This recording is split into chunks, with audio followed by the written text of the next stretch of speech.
Liberando su potencial. Hablando de potencial humano, ¿alguna vez se han preguntado a qué se debe la gran disparidad de resultados y desempeño entre una persona y otra?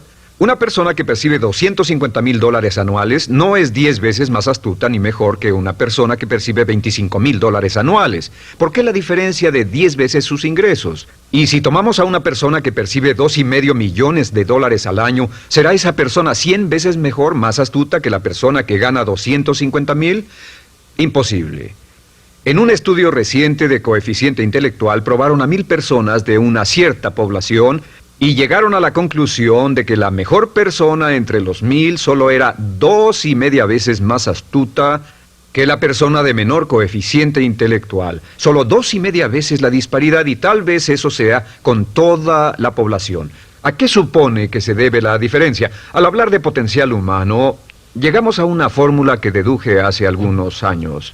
Tal vez eso lo explique un poco. La fórmula comienza con lo que llamamos AI. O sea, atributos innatos, las cualidades, la inteligencia, la habilidad, el temperamento, cosas con las que se nace que no pueden cambiarse mucho. Además de los atributos adquiridos. Estos atributos son muy importantes, son su educación, su capacitación, sus capacidades, su experiencia, conocimiento, sabiduría, etc., multiplicado por A, que es su actitud, es igual al potencial humano individual, o al desempeño humano individual o resultados individuales humanos. Ahora, de estos tres, los atributos innatos se traen desde el nacimiento. Los adquiridos pueden cambiarse, pero se necesita cierto tiempo para ello, aunque a veces cambiamos muy rápidamente.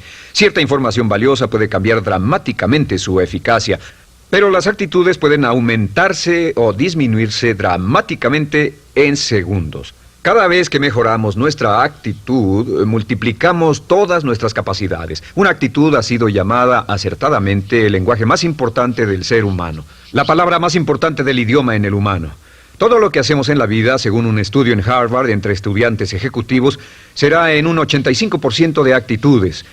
Un 85% de su éxito estará determinado por su actitud. Eso significa que está determinado por cuán positivo o cuánta actitud mental positiva se tenga. Las personas con actitudes mentales positivas tienden a avanzar más rápidamente, se mueven hacia la cima en organizaciones valiosas, ganan más dinero, sacan más satisfacción de la vida. Una actitud mental positiva no significa que baile por las calles y arroje flores. Solo significa que tome una actitud constructiva en general o se aproxime hacia su trabajo, su vida, sus problemas, relaciones, etc. Según el informe Cox de las empresas americanas, según la revista Success, un 85% o más de todo lo que se logra se debe a la actitud. Y la pregunta es, ¿de dónde vienen las actitudes? Las actitudes vienen de las expectativas. Muy simple, ya hablamos de eso. Y una forma muy poderosa de mejorar su actitud instantáneamente es decir, aunque no lo crea, pienso que algo maravilloso va a ocurrirme hoy. Como dijimos antes, nuestras expectativas sobre los desenlaces determinan nuestra actitud. Si espera que las cosas salgan bien, tendrá una actitud positiva. Si espera que salgan mal, tendrá una actitud negativa. Y lo maravilloso es que podemos fabricar nuestras expectativas. Podemos esperar lo que deseamos. Podemos esperar cosas buenas, cosas malas, y no nos decepcionaremos. ¿De dónde surgen nuestras expectativas? Nuestras expectativas surgen de nuestras creencias y de nuestros valores. Son el centro de los factores motivacionales de nuestra personalidad, nuestras creencias, y esto nos conduce a un entendimiento del potencial humano. Significa básicamente que nuestra actitud es una expresión externa de lo que está ocurriendo internamente, y esto es consistente con las leyes mentales. Con respecto a las creencias, cada uno de nosotros tiene muchas creencias en el fondo que los psicólogos llaman los conceptos propios. El concepto propio, o su descubrimiento, es considerado por muchos como el logro único y más importante para comprender el desempeño humano en el siglo XX. Yo estoy de acuerdo. El concepto propio es como, si queremos usar una analogía militar, el centro de mando. O si queremos usar una analogía técnica, es el programa central de su computadora básica. Es un grupo de creencias, valores, actitudes, sentimientos, ideas, etcétera, almacenadas en el fondo de nosotros y son el resultado de casi todas las experiencias que hemos tenido en la vida. Y algunos investigadores dicen que el concepto propio comienza a formarse aún antes del nacimiento, pero el concepto propio, una vez colocado, precede, predice y determina sus niveles de eficacia y desempeño en todas las áreas de nuestra vida. El concepto propio se convierte en el centro de mando o el programa maestro. El concepto propio de este grupo de creencias determina lo que dirá, lo que hará, cómo actuará, cómo se siente y reacciona, etc. ¿Qué significa esto? Significa que todas las mejoras en su vida externa, todos los cambios en su realidad comienzan con un cambio en su concepto propio. Les voy a explicar lo que significa. Esta es una gráfica muy simple. Hablamos de potencial humano y decimos que la persona promedio usa un 10% o menos de su potencial. Según investigaciones, tal vez es mucho menos. El Instituto Stanford Brain en Santa Clara, California, estima que tal vez se aproxime a un 2%. Seremos generosos y diremos que la persona promedio usa un 10%. Significa que en los mejores casos, la mayoría, como usted o yo, no usamos un 90% de nuestro potencial. Uno de los mejores filósofos, Oliver Wendell Holmes, dice que la tragedia de la persona promedio es que llegan a la tumba con su música aún por dentro. Aún están funcionando con mucho menos de su potencial total. Y esto es el potencial humano. Sabemos que existe una relación directa entre el potencial humano y el concepto propio. Pero como nuestros conceptos propios o nuestras estimaciones de nosotros mismos generalmente son mucho menores de lo que debieran ser, nuestro nivel de desempeño y eficacia también es menor. Sabemos que nuestro concepto propio es altamente subjetivo.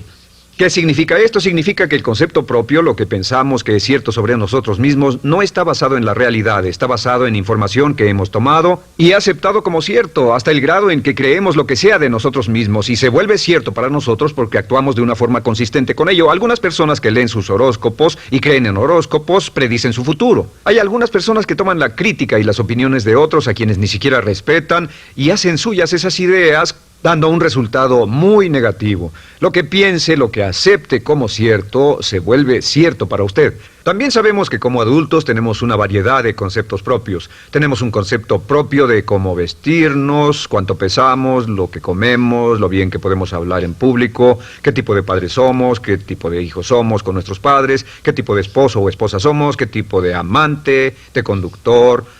Lo interesante de manejar es que todos los hombres tienen un concepto muy positivo con respecto a esto.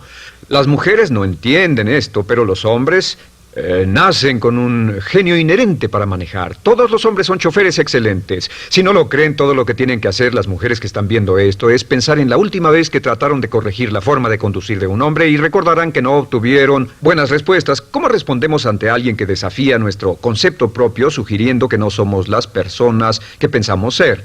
Estamos a la defensiva, nos enfadamos, nos irritamos, es difícil que nos traten.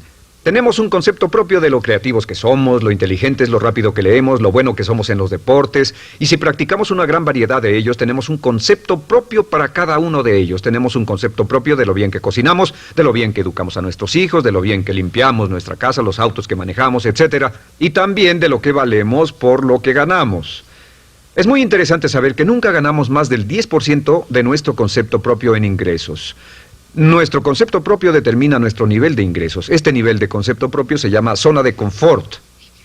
Y aunque querramos más dinero, veremos que la tendencia humana natural de todas las actitudes es luchar por lograr entrar a la zona de confort y luego quedarnos ahí. Si ganamos un 10% por encima de nuestro concepto propio de ingresos, tendremos una necesidad imperante de deshacernos de ese dinero. Lo donaremos, lo gastaremos en forma extravagante y hasta lo perderemos si recibimos demasiado. Las personas que ganan la lotería siempre están quebradas a los 2 o 3 años. Queman el dinero porque ese dinero está más allá de su concepto propio. Si gana 10% o menos de su nivel de concepto propio, se descubrirá luchando, trabajará más duro, más tiempo, pensará en forma más creativa, buscará diferentes formas para aumentar sus ingresos o sus segundos ingresos. La única forma de mejorar cualquier parte de su vida, incluyendo sus ingresos, es aumentando el nivel del concepto propio de sus ingresos, comenzando a pensar en usted como si estuviera ganando más dinero. Si quiere bajar de peso, la única forma en que podrá lograrlo es pensando en que está delgado. Piense en usted mismo como una persona más delgada. Si quiere volverse una persona más popular, más amorosa, más feliz o más sana, comience a pensar una y otra vez en esas cosas hasta que se vuelvan parte de su nuevo concepto propio. Hablaremos de eso más adelante. Es una parte esencial de la programación de su mente hacia el éxito. Su concepto propio global está determinado por el promedio de sus conceptos propios en las áreas que considere importantes. Ahora, su concepto propio está formado de 3 partes críticas. La primera parte del concepto propio es el ideal propio. El ideal propio es la persona que más desearía ser, es su idea de lo que constituye un ganador, es su visión ideal de lo mejor que puede ser usted. Nada más, una de las cosas que sabemos de las personas con éxito es que las personas con éxito tienen ideales propios muy claros, ideales claros de quién quieren ser en el futuro. Las que no tienen éxito tienen ideales muy vagos. El número 2 es la autoimagen. La autoimagen es como un retrato de cómo se ve a sí mismo y lo que piensa de sí mismo. La autoimagen es el espejo interno, es como se percibe a sí mismo ahora en su desempeño actual, en forma cotidiana. La tercera parte es su autoestima. Su autoestima es cómo se siente consigo mismo. Cómo se siente consigo mismo es la fuerza motriz, el motor, la fuerza poderosa dentro de su subconsciente. Es la fuerza de energía dentro de su concepto propio y determina casi todo lo que le pasa. La mejor definición de autoestima es cuánto se agrada a sí mismo. Cuánto se agrada a sí mismo como esposo, cuánto se agrada a sí mismo como empleado, cuánto se agrada a sí mismo como jefe, como inversionista, como orador profesional, como atleta, etcétera. Según se agrade a sí mismo, su nivel de autoestima, su sentimiento emocional global respecto a cualquier área de su vida, determina su desempeño y su eficacia en dicha área. Lo sorprendente es que se convierte en lo que piensa, su concepto propio es maleable, su autoestima puede formarse repitiendo una y otra vez, me agrada mi persona, me agrada mi persona, me agrada mi persona. Me agrada mi persona, me agrada mi persona, me agrada mi persona. Entre más se repita, me agrada mi persona, me agrada mi persona, entre más lo repita una y otra vez, más crecerá su autoestima y entre más crezca su autoestima, más crecerá su concepto propio global. Cuando crezca su concepto propio global, su desempeño será mejor en todo lo demás que emprenda. Cada vez que diga, me agrada mi persona, me agrada mi persona, me agrada mi persona, me agrada mi persona, me agrada, será como bombearse psicológicamente. Todo lo que pase que haga que su autoestima suba, hará que se comporte mejor. Todo lo que haga que su autoestima baje, hará que se comporte peor, que cometa errores, que sea infeliz, etc. Un punto crítico de agradarse a sí mismo, sobre autoestima y agradarse a sí mismo, es que, número 1, nunca puede querer a nadie más de lo que se quiere a sí mismo. Que su nivel de autoestima es determinante de la calidad de relaciones que tenga con los demás. Y número 2, es que nunca puede esperar que nadie más lo quiera o respete más de lo que se respeta a sí mismo. Cuanto se agrade o se respete a sí mismo, determina sus actitudes hacia usted. Todas las escuelas de psicología actualmente están de acuerdo en el hecho de que depende de lo que usted realmente se quiera y se respete a sí mismo como un ser humano valioso e importante, tiene efecto sobre todo lo que le pase. Cuánto se agrade a sí mismo y lo que puede hacer es mejorar su autoestima diciendo me agrada mi persona, me agrada mi persona, me agrada mi persona, me agrada mi persona. Y esto nos lleva a la pregunta, ¿de dónde viene el concepto de autoestima? Y descubrimos que el concepto propio es maleable, puesto que no nace con este concepto propio, no nace con ninguna idea sobre sí mismo, no nace con autoimagen ni autoestima, nace en cierto modo como potencial propio. Es la mejor forma de plantearlo. La persona promedio llega al mundo como potencial puro. Y no tiene el concepto propio de que todo lo que es ahora, todo sentimiento que tiene, toda actitud o valor, tuvo que aprenderlo en el transcurso de su vida. También sabemos que el niño llega al mundo con una necesidad imperante de amor y contacto. Y como una gran cantidad de investigaciones lo indican, necesitamos mucho amor y contacto durante toda nuestra vida, pero en especial durante nuestros años de formación, porque de niños aprendemos quiénes somos, cuánto valemos, si somos importantes, inteligentes, amorosos, chistosos. Todo esto lo aprendemos por la forma en que nuestros padres nos tratan. Si nuestros padres, nuestros parientes, tíos o tías, en especial nuestros padres, nos tratan como si fuéramos realmente importantes, crecemos pensando que somos realmente importantes, pero si nuestros padres no lo hacen, pasa algo más. Sabemos que los primeros años de vida son los más importantes para el desarrollo del concepto propio, que un niño comienza a partir de cero. El niño nace sin saber quién es él o ella. Son sumamente valiosos el primero, segundo, tercero, cuarto y quinto años de vida.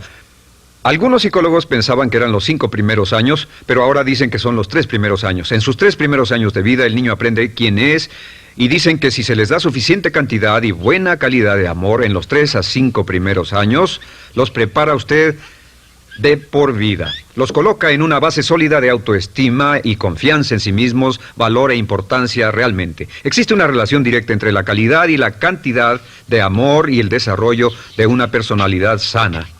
Entre más amor, amor incondicional, reciba un niño en sus años formativos, más fuerte será la base de su personalidad.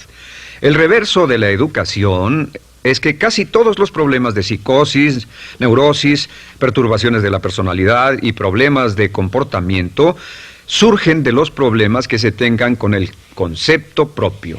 Ahora observemos a los adultos. Aquí está nuestra personalidad adulta. Si nos observamos, podemos llegar a reparar nuestras bases, por así decirlo, repitiéndonos una y otra vez: me agrada mi persona, me agrada mi persona, me agrada mi persona, y llevamos ese concreto reparador hacia la base de nuestra personalidad. Los niños necesitan el amor como las rosas necesitan la lluvia. Los niños que carecen de amor a menudo mueren por escasez de amor.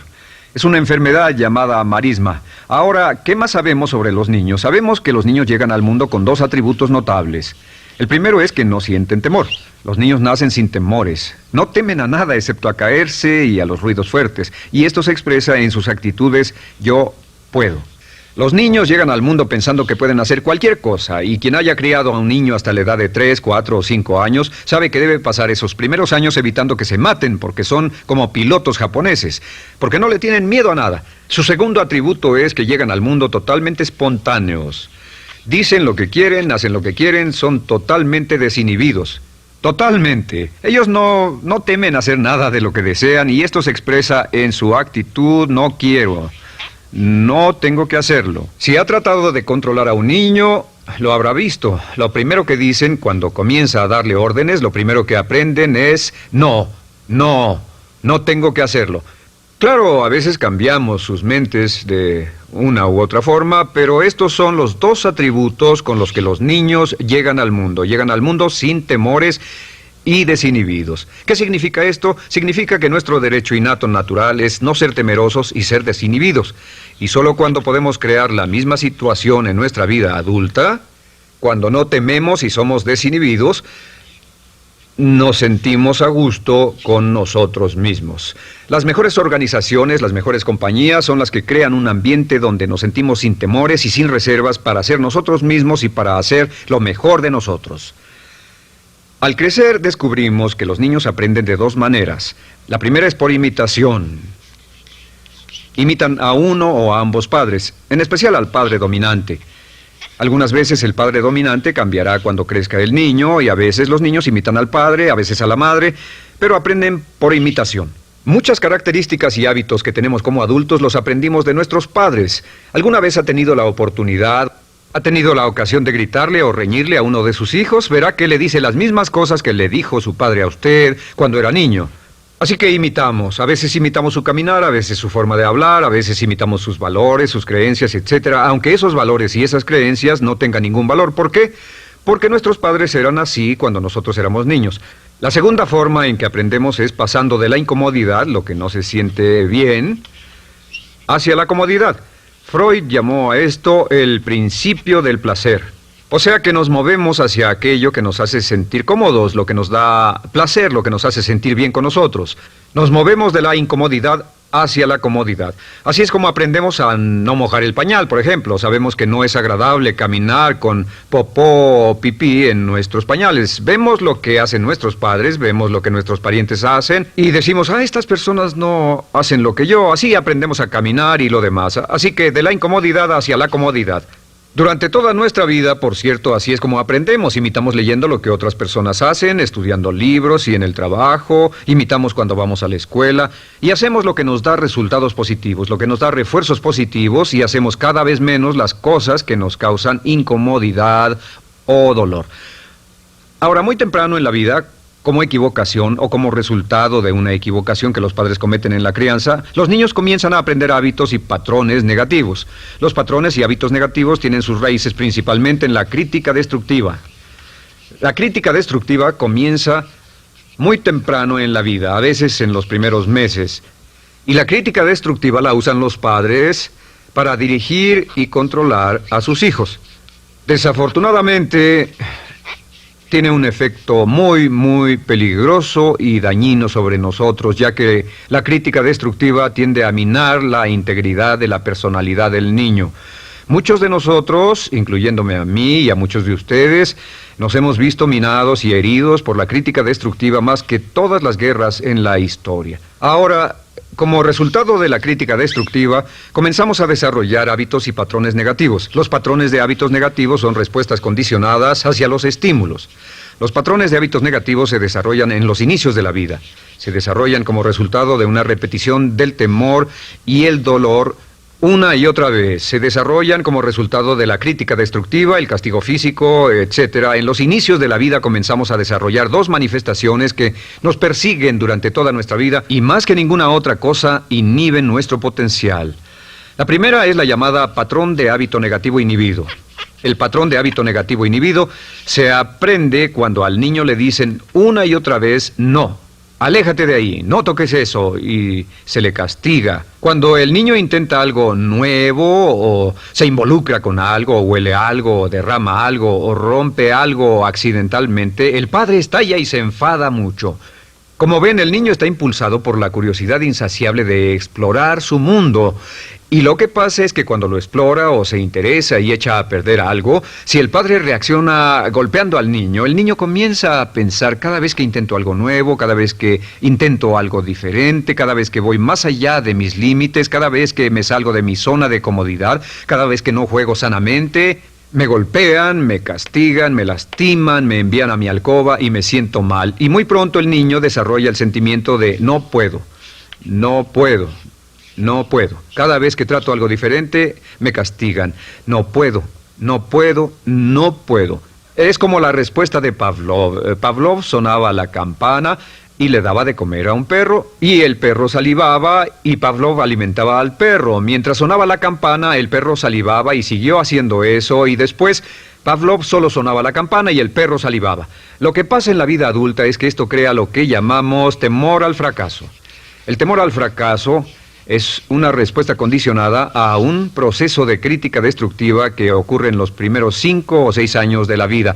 El temor al fracaso automáticamente nos activa, nos sentimos ansiosos, tensos, intranquilos, sentimos presiones y estrés en nuestro plexo solar, sentimos ganas de retirarnos del evento y el temor al fracaso es la razón principal por los fracasos en la vida adulta. Es la razón principal por la que evitamos cumplir plenamente nuestro potencial. De hecho, todos los patrones de hábitos negativos se experimentan en el cuerpo físico. Puedes saber cuál es un patrón de hábito negativo porque se siente en el cuerpo físico, precisamente. El patrón de hábito negativo inhibido, el temor al fracaso, el no puedo, ocurre primero que todo en el plexo solar. ¿Ha tenido la ocasión donde debe hablar frente a un grupo, debe ir a una revisión de su desempeño o debe hacer una llamada determinante? Primero su plexo solar se aprieta. Si el temor continúa, su respiración se acelera.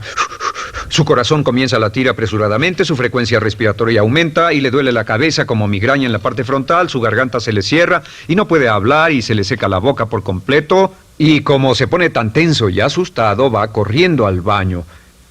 Estas son todas las manifestaciones. No hay peligro físico, pero sí peligro psicológico, una respuesta condicionada. Cuando sentimos estas cosas, la tendencia es retirarse de la situación que las ocasiona y es la razón por la que no logramos mucho si retrocedemos.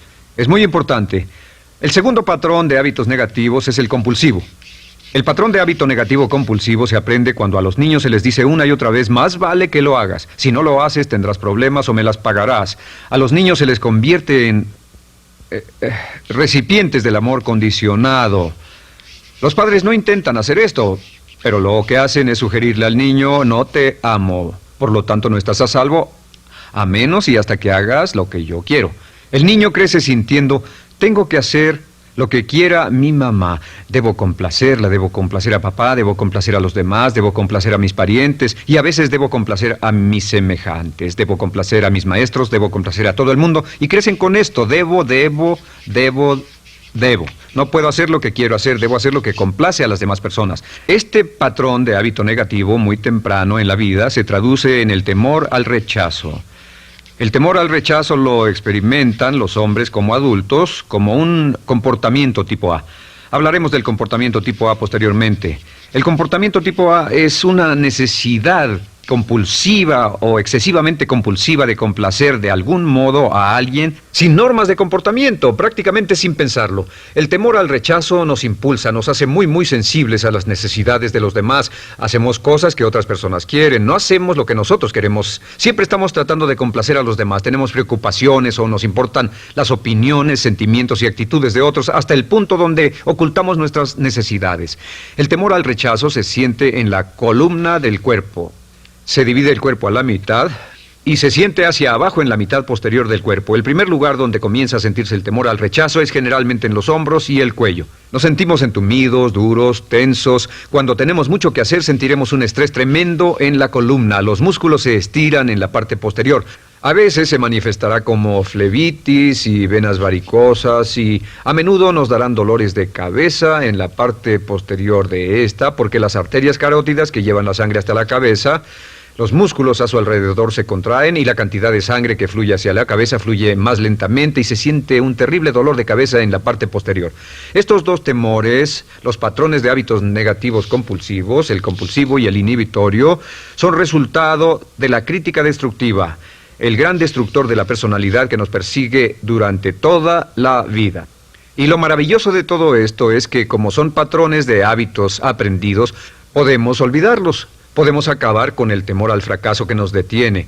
Podemos acabar con el temor al rechazo que hace que hagamos cosas que complacen a los demás en vez de complacernos a nosotros, trabajando con nuestra propia autoestima. Porque existe una relación inversa entre la autoestima y el patrón de hábitos negativos. Porque entre más se agrade a sí mismo, menos teme al fracaso. Entre más se agrade a sí mismo, menos teme al rechazo. Entre más se agrade a sí mismo, menos temerá a cualquier cosa. Y si sigue repitiendo, me agrada mi persona, me agrada mi persona, me agrada mi persona una y otra vez, si sigue diciendo esto, con el tiempo su autoestima sube más y más y más y más y sus temores desde luego bajan. Cuando su autoestima sube, sus temores van en dirección opuesta. Ahora, ¿cómo enfrentar la crítica destructiva si debe criticar a otras personas? Pues eso es muy simple. Muchos padres nos han preguntado eso. ¿Cómo se controla a los niños? Una de las claves para controlar a los niños es dirigirlos para que hagan algo constructivo en lugar de hacer algo destructivo. Otra cosa que debe recordarse es que lo que quiere hacer es que quiere dar una crítica informativa, crítica constructiva, lo que significa que se les dice a los niños lo que pueden hacer o a los adultos lo que pueden hacer mejor. Todo el propósito de dar retroalimentación de cualquier tipo es mejorar el desempeño. Si es padre o si es jefe o si es una persona en una relación, si una persona está haciendo algo malo o inadecuado, todo el propósito de darles cualquier tipo de retroalimentación es para que puedan hacerlo mejor. Sin embargo, existe una relación directa entre la autoestima y la crítica destructiva. Cada vez que se critica a una persona, su autoestima baja. Y cada vez que su autoestima baja, su habilidad para desempeñarse baja. Si critica a una persona en forma destructiva demasiado tiempo, llegará a un punto donde no intentarán nada. Se convierte en lo que llamamos hipersensible. Un adulto hipersensible es aquel que no puede aceptar críticas de nadie. Un adulto hipersensible es una persona que está muy tensa, ansiosa, si siquiera sugiere que no está haciendo lo correcto. Si trata con un adulto hipersensible, la clave es sentarlo y recordar 4 cosas. Número 1, comenzar con alabanzas. Número 2, proteja la autoestima de la persona a toda costa. Número 3, discuta el desempeño y no a la persona. Hable del comportamiento más que de la persona. Y número 4 es enfocarse hacia el futuro en vez de en el pasado. Enfóquese hacia lo que va a hacerse en forma diferente en el futuro en vez de lo que pasó en el pasado. ¿Por qué? Una razón muy simple, porque una persona no puede controlar el pasado. Al no poder controlar el pasado, cualquier crítica de lo que han hecho en el pasado les da un estrés tremendo y frustración. Así que, en resumen, la clave del éxito en la vida es una actitud mental positiva. Una actitud mental positiva se basa en expectativas de éxito, de una serie de expectativas positivas. Esa serie de expectativas positivas se basa en sus creencias y en su concepto de sí mismo. El centro de su concepto propio que determina su eficacia en la vida es su autoestima, y su autoestima se mide por cuanto se valore a sí mismo. Las dos cosas que nos frenan más que nada son el temor al fracaso y el temor al rechazo. Y uno de nuestros secretos centrales de éxito es este: Conviértase en un organismo generador de autoestima perpetua. Haga continuamente cosas para usted mismo, hacia sí mismo en su vida, que hagan que se agrade a sí mismo, que se ame, que se acepte, que se respete, que hagan que se sienta fantástico con usted mismo. Si es un jefe o un padre, no olvide que la clave para el máximo desempeño en su hogar y en su trabajo es hacer que las personas se sientan maravillosamente consigo mismas. Entre mejor se sienta consigo mismo y más se agrade, más probable será que logre que las personas a su alrededor lo quieran, lo acepten, lo respeten, se respeten.